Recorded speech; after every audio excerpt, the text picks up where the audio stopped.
Parágrafo 4º. A posse dos conselheiros tutelares ocorrerá no dia 10 de janeiro do ano subsequente ao da eleição. Artigo 35, inciso 8º. Submeter-se a uma prova de conhecimento sobre o Estatuto da Criança e do Adolescente, que deverá ser diferente a cada vez. Artigo 38, parágrafo 1º. A comissão organizadora notificará o representante do Ministério Público acerca da relação dos candidatos considerados habilitados. Parágrafo 2º. A relação dos candidatos habilitados deverá ser publicada na imprensa local, convidando a população a votar. Artigo 39, inciso 3. Promover a execução de suas decisões, podendo, para tanto, a linha A, requisitar serviços públicos nas áreas de saúde, educação, serviço social, previdência social, trabalho e segurança. A linha B, representar junto a autoridades judiciárias, ao Ministério Público, nos casos de descumprimento injustificado de suas deliberações. A linha C, encaminhar ao Ministério Público notícias de fato que constitua infração administrativa ou penal contra os direitos das crianças ou adolescentes. Inciso 4. Encaminhar à autoridade judiciária os casos de sua competência. Inciso 5. Providenciar o cumprimento das medidas estabelecidas pela autoridade judiciária, dentre as previstas pelo artigo 101, inciso 1 a 6 da Lei Federal 8.069/90. Inciso 6, expedir notificações. Inciso 7, requisitar certidões de nascimento, de óbito de crianças, de adolescentes, quando necessário. Inciso 8, assessorar o Poder Executivo Municipal na elaboração da proposta orçamentária para executar os planos e programas de atendimento aos direitos de crianças e adolescentes. Inciso 9, representar, em nome da criança e do adolescente e das respectivas famílias, contra a violação dos direitos previstos pelo artigo 220, parágrafo 3º da Constituição Federal. Inciso 10. Representar ao Ministério Público para efeito das ações de perda ou suspensão do poder familiar após esgotadas as possibilidades de manutenção da criança ou do adolescente junto à família natural. Parágrafo único. As decisões do Conselho Tutelar somente poderão ser revistas pela autoridade judiciária a pedido de quem as tenha legítimo interesse. Artigo 44. De acordo com o dispositivo pelo artigo 139 da Lei Federal 8.069/90, com as alterações nela introduzidas pelas leis federais 8.242/91 e 12.696/2012, o processo para escolha dos membros titulares e suplentes do Conselho Tutelar obedecerá aos seguintes critérios. Inciso 1. Os conselheiros serão eleitos em sufrágio universal e direto pelo voto facultativo e secreto da população com domicílio eleitoral no município de Mairinque, em eleição realizada sob a direção do presidente do Conselho Municipal dos Direitos da Criança e do Adolescente, CMDCA, e a fiscalização do Ministério Público. Parágrafo único.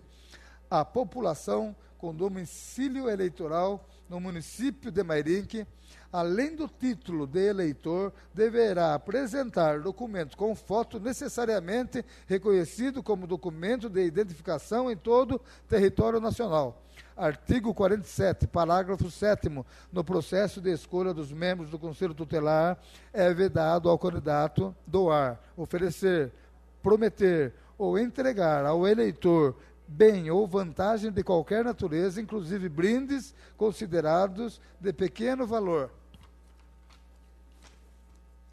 Artigo 57. Em cumprimento ao que determina a Lei Federal 8.069/90, Estatuto da Criança e do Adolescente, alterada pela Lei Federal 12.696/2012, o mandato do conselheiro tutelar é de 4 anos, permitida uma recondução. Artigo 62, parágrafo 1º. O conselheiro tutelar, no curso do mandato, está sujeito ao cumprimento de todos os direitos sociais cabíveis aos demais servidores municipais, incluindo-se os reajustes salariais anuais.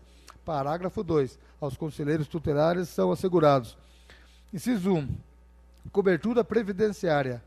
Inciso 2, gozo de férias remuneradas acrescidas de 1/3 do valor de sua remuneração mensal. Inciso 3, licença maternidade. Inciso 4, licença paternidade. Inciso 5, gratificação natalina.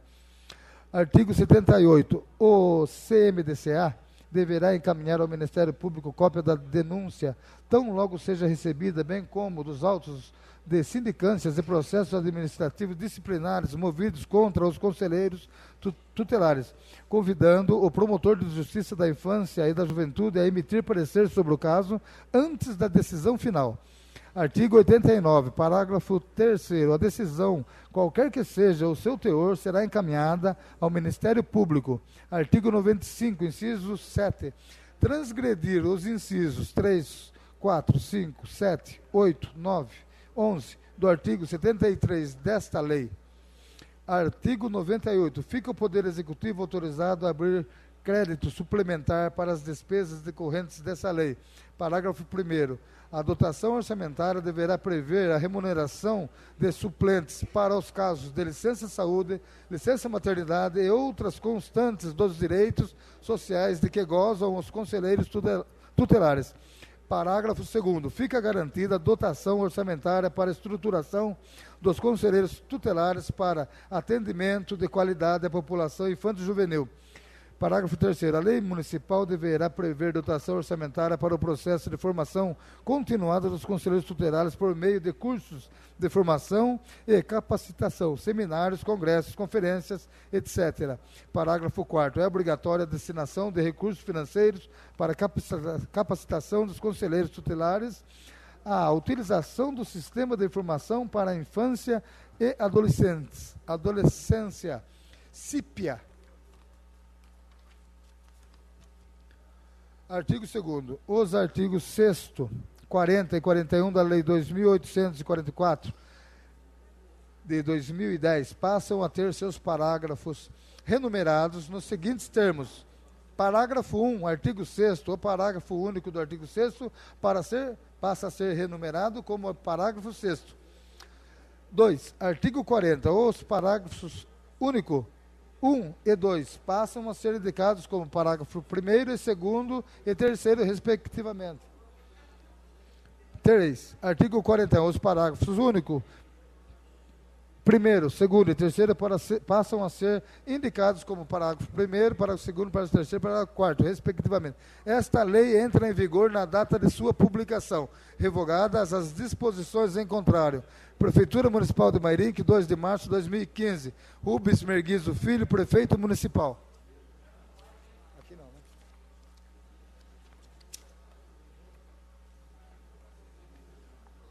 Vou direto aqui, não precisa aqui? Mensagem número 3/2015.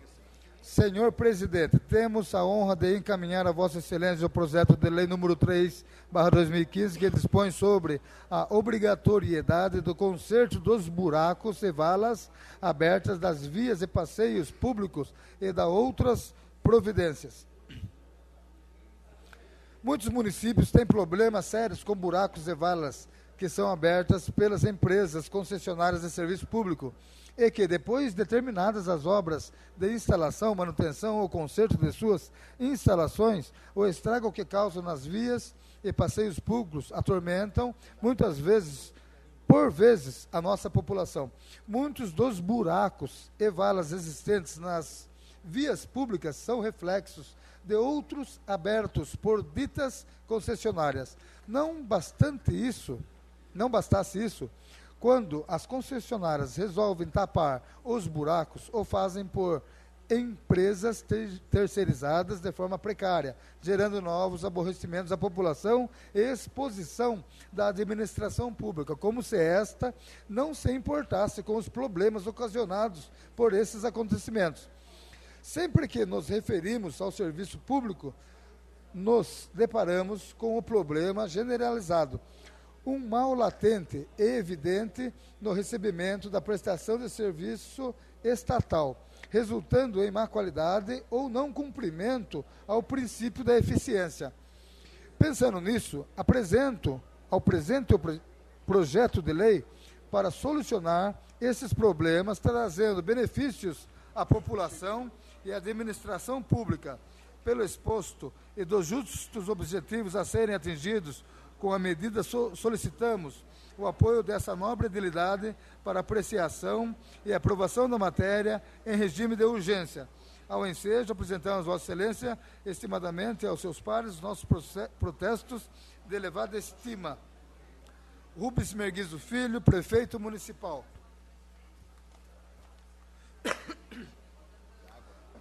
Não. Projeto de Lei número 3/2015 dispõe sobre a obrigatoriedade do conserto dos buracos e valas abertos das vias e passeios públicos e da outras providências. Rubens Merguizo Filho, Prefeito Municipal de Mairim, que no uso de suas atribuições que lhe são conferidas pela legislação em vigor, faz saber que a Câmara Municipal aprova e ele promulga a seguinte lei. Artigo 1º. Fica obrigatório o total e satisfatório conserto com obras de tapa-valas e buracos num prazo máximo de 5 dias úteis da confirmação do término da obra pelo município, realizadas em vias públicas e passeios públicos, onde forem abertos buracos e valas para a realização de serviços de instalação, manutenção ou conserto das redes de água e esgoto, luz, gás, telefone e outras. Parágrafo 1º. Além das obras de tapa-valas e buracos, o responsável pela reparação das vias e passeios, quando for o caso, deverá realizar a devida sinalização das vias e passeios quando também tenham sido danificadas por ocasião das obras por ele realizadas. Parágrafo 2.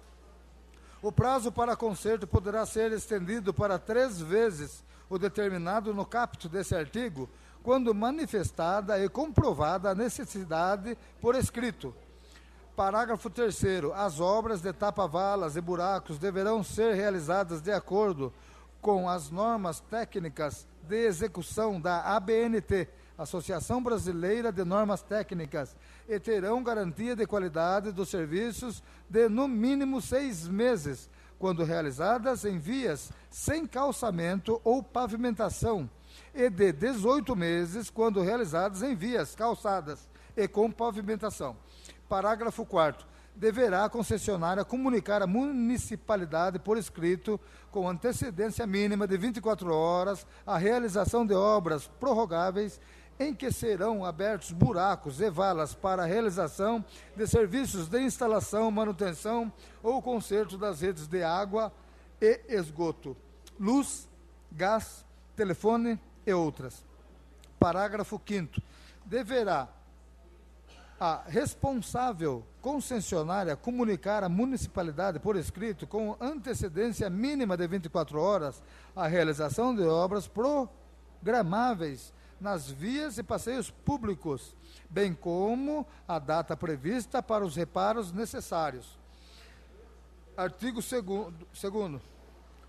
A obrigação de que trata esta lei é de responsabilidade das empresas responsáveis e concessionárias de serviços públicos descrito no artigo 1º desta lei e outras que vierem a surgir, ainda que as obras que causarem as valas e os buracos tenham sido realizadas por terceiros por elas contratadas. Artigo 3º. Enquanto perdurarem as obras realizadas pelas empresas responsáveis, concessionárias de serviços públicos de água, esgoto, luz, gás, telefone e outras, as vias e ou passeios públicos deverão obrigatoriamente ser sinalizadas pelas referidas empresas, se necessário, isolá-los com placas que permitam a nítida sinalização também à noite, além de garantir com segurança a passagem de pedestres e veículos. Artigo 4º. O descumprimento do disposto nessa lei, inclusive no tocante ao atendimento das normas técnicas da ABNT, Associação Brasileira de Normas Técnicas, sujeitará a empresa responsável, concessionária do serviço público, depois de notificada para cumprir a obrigação, as seguintes penalidades.